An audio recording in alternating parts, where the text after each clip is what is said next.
Hello there, I'm Scotty, and you're not. And we are going to finish off this Fear Street trilogy, if I can get this camera thing to work, with Fear Street 1666. And right off the bat, I'm going to let you know this is my least favorite. It's not bad, but I found myself enjoying this one the least. I'm not really big on those period piece type films. Like I liked The Witch or The Witch, but it wasn't like a fantastic film. I thought it was good. And this, I don't know. Once it goes back to 1994, later in this, I liked it, but this was just, I don't know. There were some things that just didn't work, I guess. Like, all the actors did a pretty good job, but as we saw, we're picking up from where we left off. Dina brings the hand back to the body of Sarah Fier, and she's sent back. Only she's not sent back. She doesn't time travel back to 1666. She's just Sarah Fier, but we see Dina. And that is the first big problem I have with this, is that it disconnects me from this. When you are watching this and you're supposed to be seeing that this is Sarah Fier, what she went through, but all you see is Dina because it's the same actress. And it's not like they couldn't get an actress to play Sarah Fier. There is an actress. She pops in and out. But why couldn't we just follow her? I understand we're supposed to be seeing this through Dina's eyes, but it's disconnecting. It doesn't work. And what makes it worse is that Sarah Fierce, up until this point, was known as this witch who cast spells. Now all of a sudden, one, she's a teenager, which was never mentioned before. And two, now she has a brother who is played by Benjamin Flores Jr., who is Josh in the other two, and Sarah's not black, yet her brother is. And her father's not black either, so there goes that. It doesn't make any sense. Especially when you have descendants of other characters like the Bermans and Thomas, who's mostly a descendant of Tommy Slater, and then the Goods are in here. You have descendants of characters we've seen before. He's just there as a character named Henry, who's not a descendant. They're not related to Sarah Fier, so it just would have made more sense if we followed Sarah Fier with that actress, not Dina, because it just doesn't work.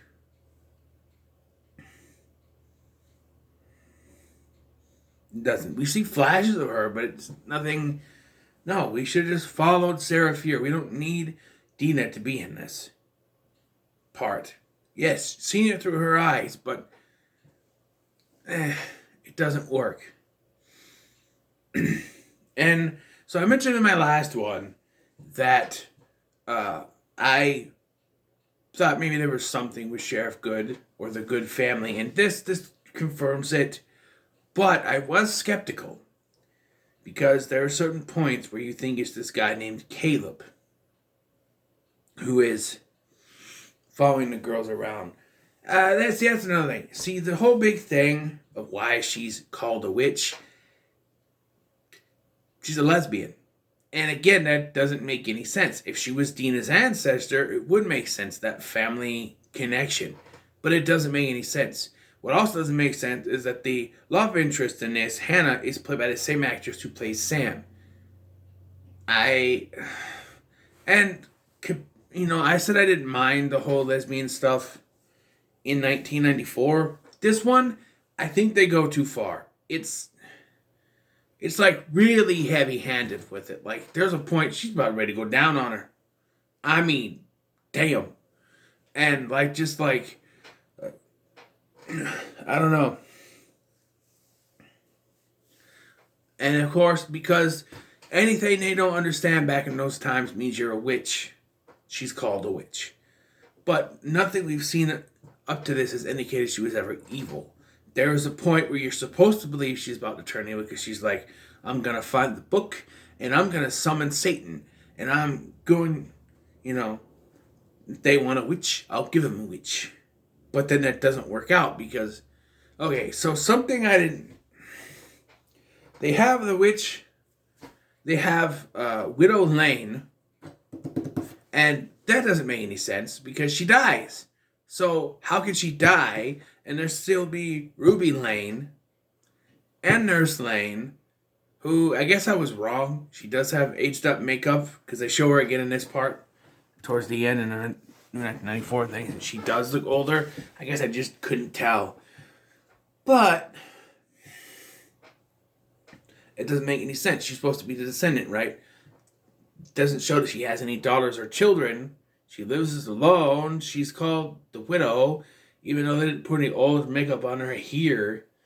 I don't know. It just doesn't. Yes, I know in those times you don't really get that old, but I don't know. It just doesn't. I don't know. It doesn't work, I guess.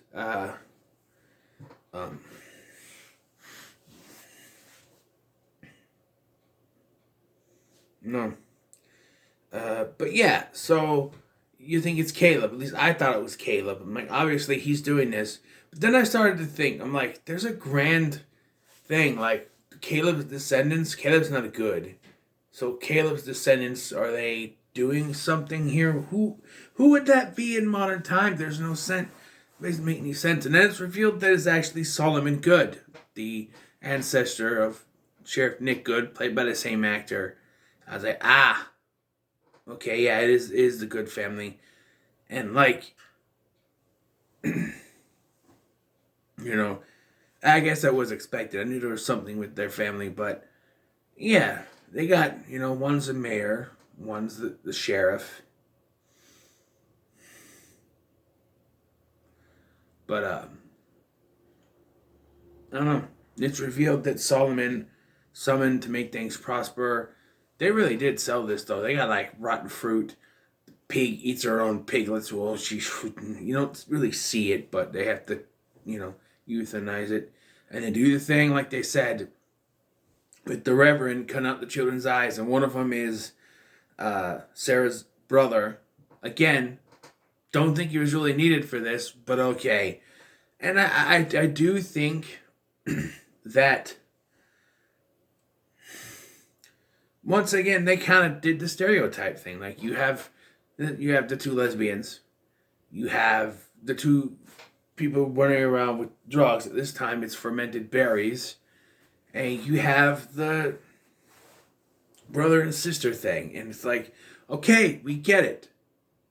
History is failed to repeat itself. It's doomed to repeat itself. Sure. But not everything is the same in every time period. I mean, come on.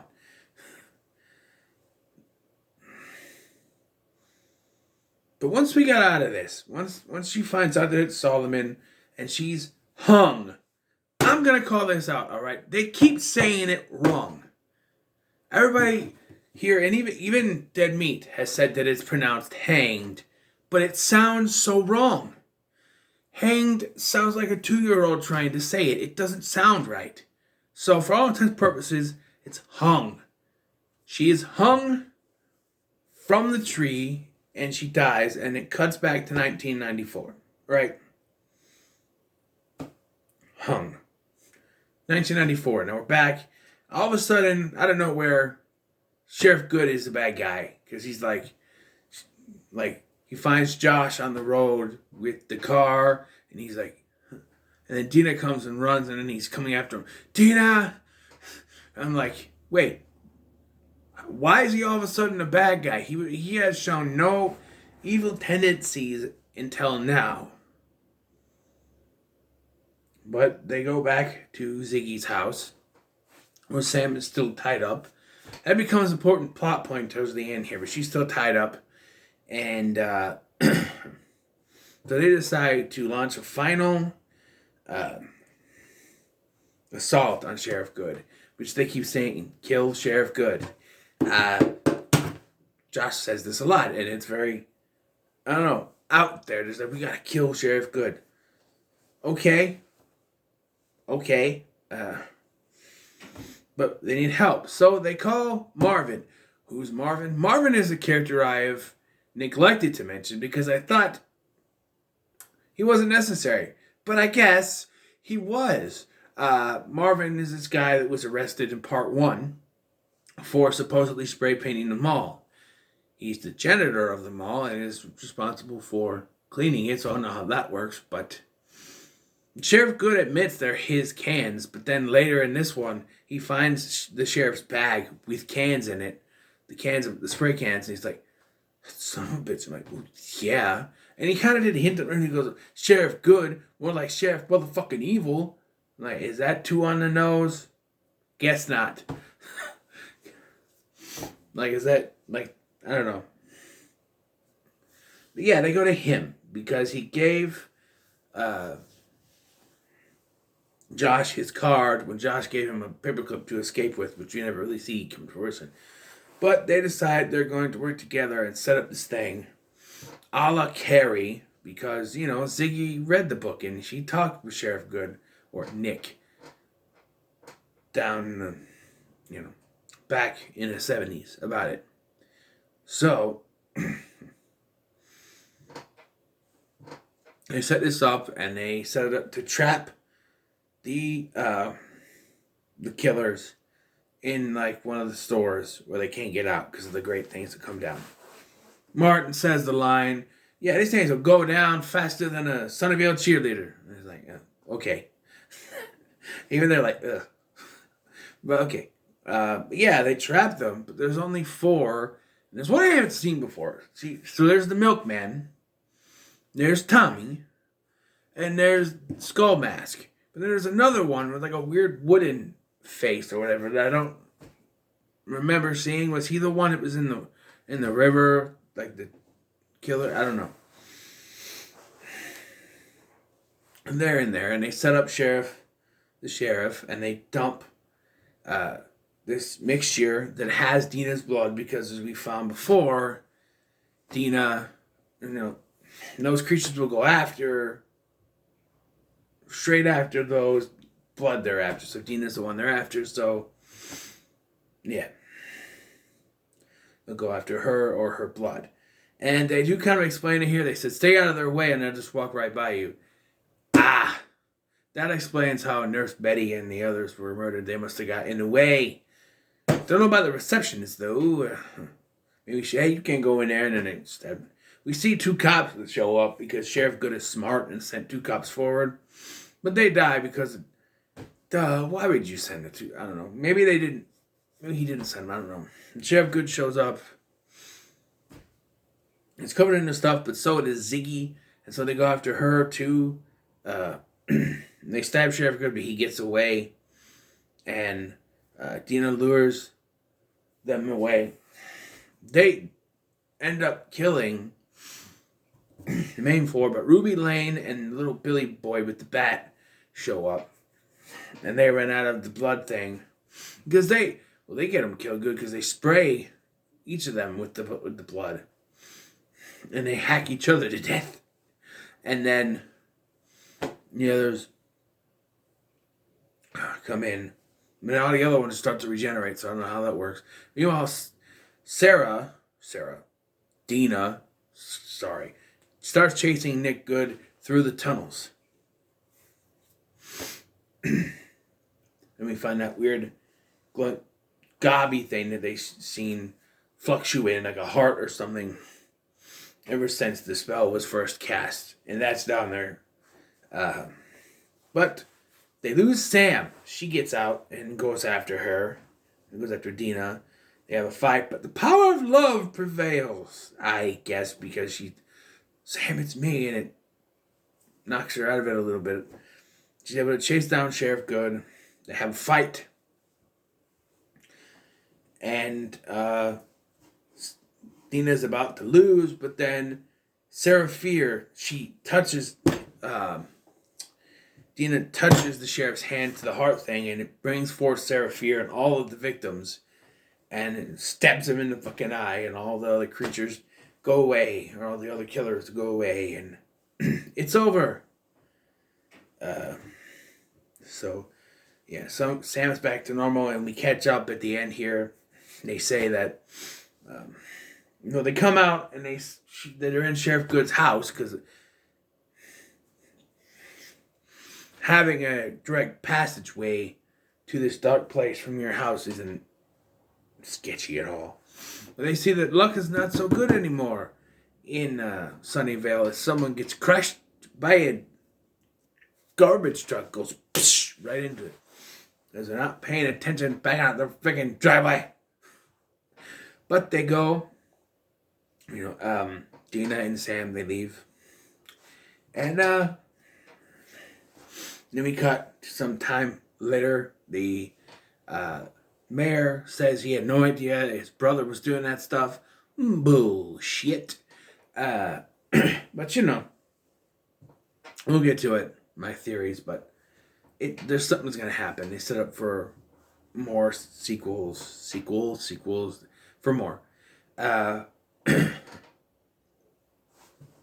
But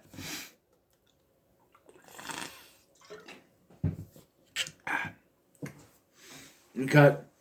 She drops Josh out at school and then goes to meet Sam. But we see Marvin. And earlier I didn't get it. And he's talking about a Discman. He's like, man, these things, you can't hold all your music. It only has one CD on there. You can't hold all your music. And then he has the thing almost like a radio. Just listen to the radio. And he's got this big box thing now. And he's like, hey, it plays all your jams. It's like, why don't we just listen to the radio? And I'm like, oh, he's trying to do like an iPod type thing. Okay, I get it. I get it now. Does Martin create the iPod, I wonder? I don't know. Martin Apple? Is that his name? Is he secretly Steve Jobs? I don't know.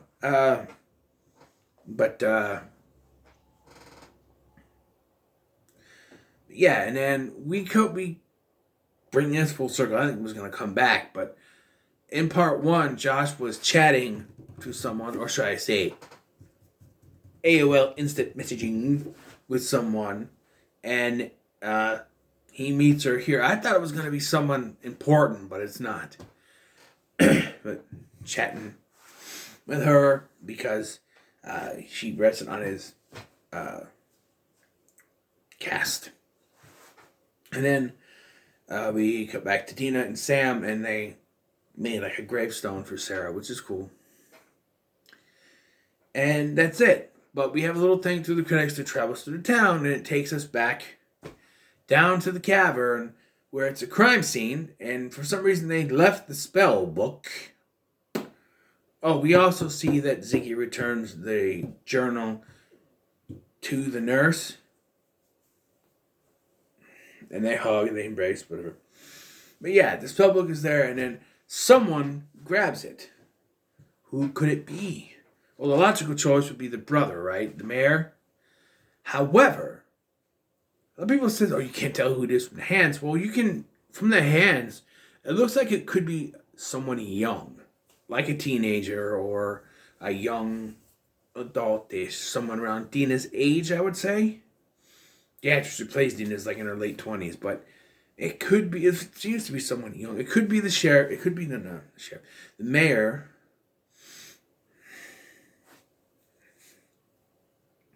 I don't know. He's the top suspect. Who else could it be? Nurse Lane?